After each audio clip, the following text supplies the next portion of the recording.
When we last left off, Kagurabachi had just completed its first arc, and the first volume was selling exceptionally well. Kagurabachi had successfully shown that it was more than a meme, offering a genuinely moving and deeply thematic encounter between two people with two different interpretations of the same thing, referencing death of the author, and showing how to prove your interpretation correct. Make sure you go back and watch my first Kagurabachi video for a refresher, or if you just haven't seen it yet. The second arc of Kagurabachi is right at the finish line, and it begs the question, has it kept up that performance? It had some decent shoes to fill because Kagurabachi has one of the best first arcs I've read in a long time. I've spent a while scratching my head over the overarching message of its second arc, and after a certain moment, it all sort of clicked. If the Sojo arc is all about creating and supporting your own interpretations of art, this Sazanami family arc is all about the toxicity of tradition. Our start to this arc is the introduction to Hakuri, a strangely eccentric kid who casually remarks the loss of his entire family, and seems to embody the it-is-what-it-is mindset about it, saying that even though it sucks, you just have to grit your teeth and push through. This, in itself, was a clue of this arc's central message. The concept of gritting your teeth and pushing through complex situations is not a new one.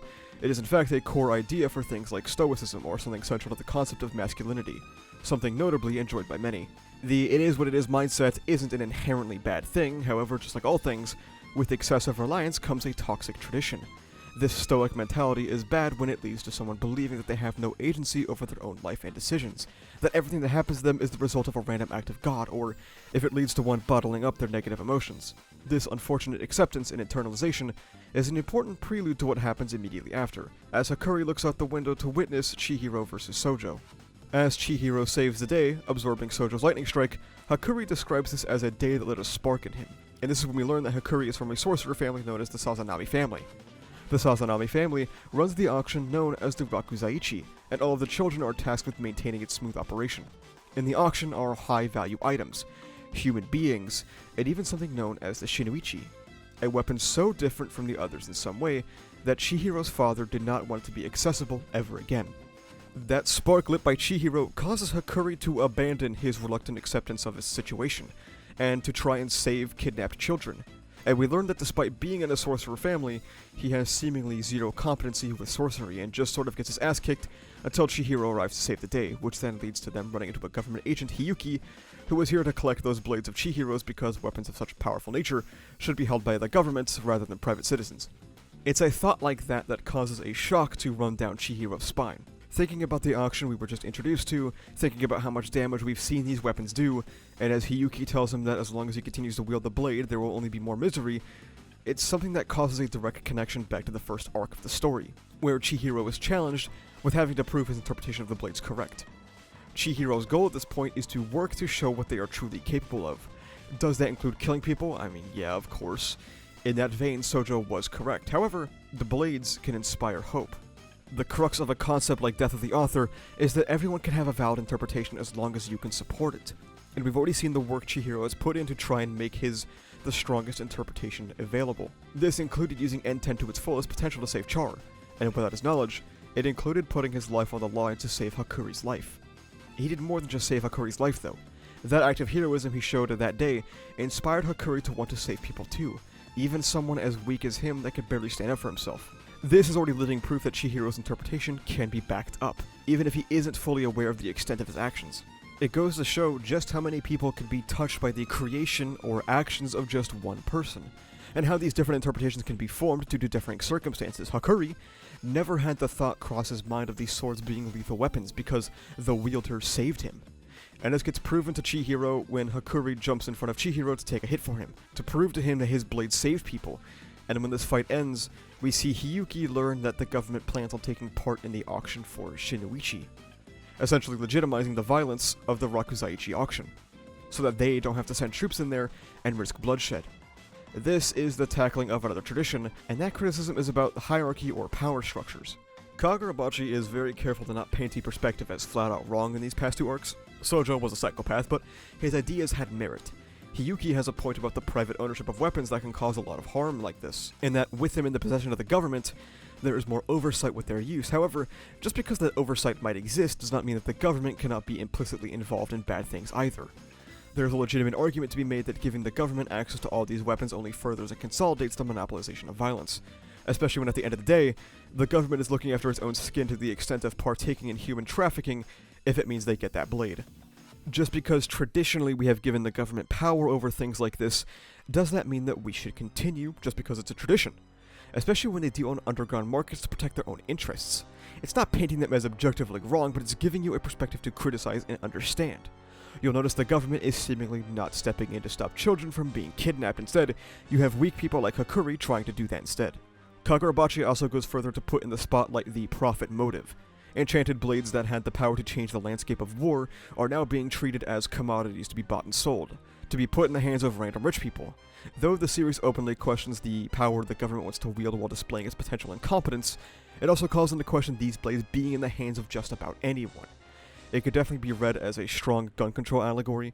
The head of the Sazanami openly states he's glad that Chihiro's father is dead because it completely killed the supply since no more can be produced, but the demand skyrockets as a side effect. To what lengths will we go to secure this profit motive? As far as Kagurabachi is concerned, it believes that people would trade weapons of mass destruction if it meant securing their bottom line, and the government would take part in such a business. This profit motive and government involvement part isn't as involved in the arc so far. It's not over yet though, but it's still a really interesting thing to think about, as this is a tradition at this point after hundreds of years of capitalism, and this is Kagurabachi going, hey, isn't it strange that it has pushed some of us far enough to be trading extremely lethal weapons to just about anybody who can afford it? At the final showdown area, Hakuri leads his big brother Soya away since he's the strongest, and would pose the biggest issue to the offensive. This isn't the first time we have seen him and Soya interact. In fact, their first reunion was a few chapters prior, and immediately upon running into Soya, Hakuri's first idea was, alright, I'm gonna jump off this building and get away, as images of him getting beat by Soya flash through his mind. Hakuri versus Soya highlights a multitude of things: the toxicity of family tradition, how that can lead to familial abuse, and the rejection of those perceived as different. It's mentioned prior that Kyoura, the head of the family, is able to teleport his kids to him through the storehouse because upon birth, they undergo a ceremony that quite literally reduces them to items that are registered to the storehouse. The Sazanami family represents a family that is all too common in the world. A family not born out of genuine love and appreciation for one another, but a family born for the sake of tradition, to keep the auction going, to keep the family of sorcerers going, a family born purely out of utility.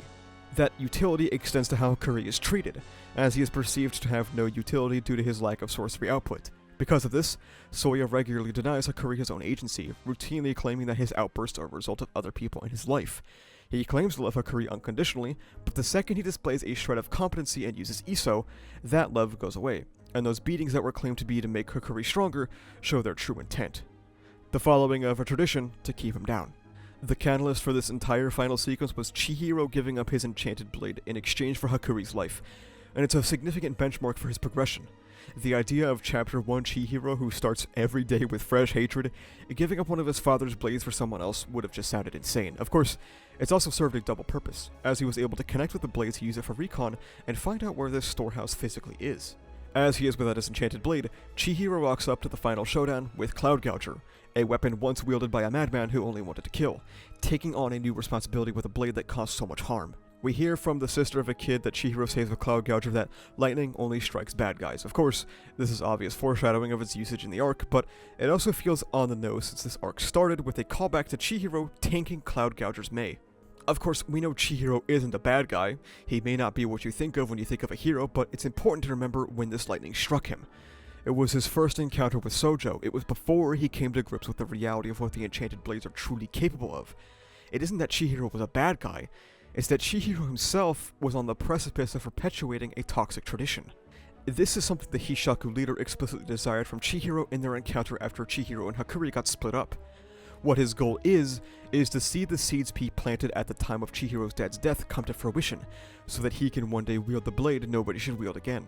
Waking up with fresh hatred, killing and fighting purely as a form of revenge for his father, he was on the path of being just like the members of the Sazanami family. Hakuri's other brother Tenri, as well as the family at large, serve as a mirror for Chihiro's blind following of his father's legacy, as Tenri takes up a weapon that will surely kill him to protect his dad's values. All of them live for their father, and Chihiro vs. Tenri tells the sad tale of Chihiro killing someone who would never be satisfied because he failed his dad. That blind path of vengeance, that blind family loyalty, could have had Chihiro walk a similar path, and if it wasn't for Sojo and his interpretation of the blade opening his eyes, we would have had a very, very different protagonist to follow. Near the end of Hakuri vs. Soya, we get a flashback to how Hakuri used to be.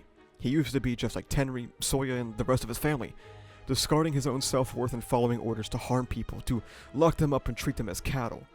It shows how strong the roots of family tradition go, and it isn't until he sees the pain that is done by these traditions from someone else's view that he thinks twice.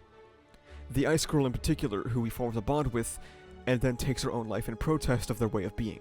This is the catalyst for change in Hakuri that causes him to examine the very roots of the Sazanami family. Both Hakuri and Chihiro's fights come to a head at a quintessential time for their characters, because it builds on the message of changing interpretations of the Sojo arc.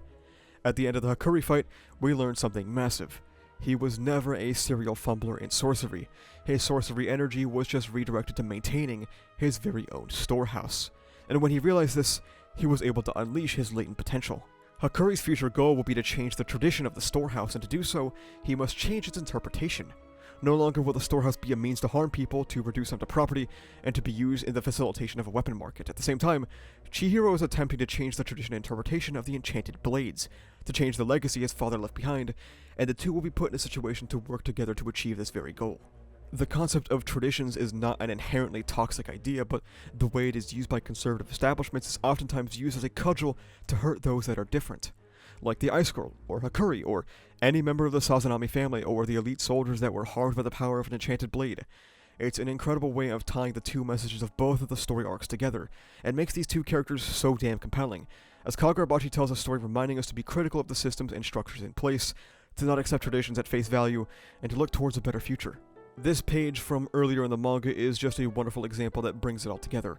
As Chihiro feels tortured by his failures to save Char, he thinks back to the silly moments he had with his father, when his dad would tell him to make his own shape in his own life, and that inspiration is what helps him keep a cool head. Chihiro's dad's legacy is undoubtedly one covered in blood, but little humanizing moments like this can bring him to stability, to show the good that his father did throughout his life, and show him that he can work to change that image.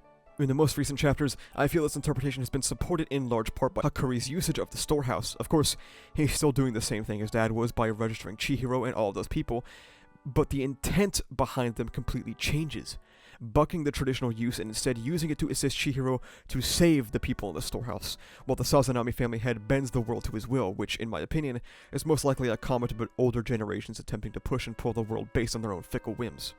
Kagurabachi is a story that keeps delivering, even though it's still so young, with fascinating themes and ideas that deviate from what one might expect from your standard shonen.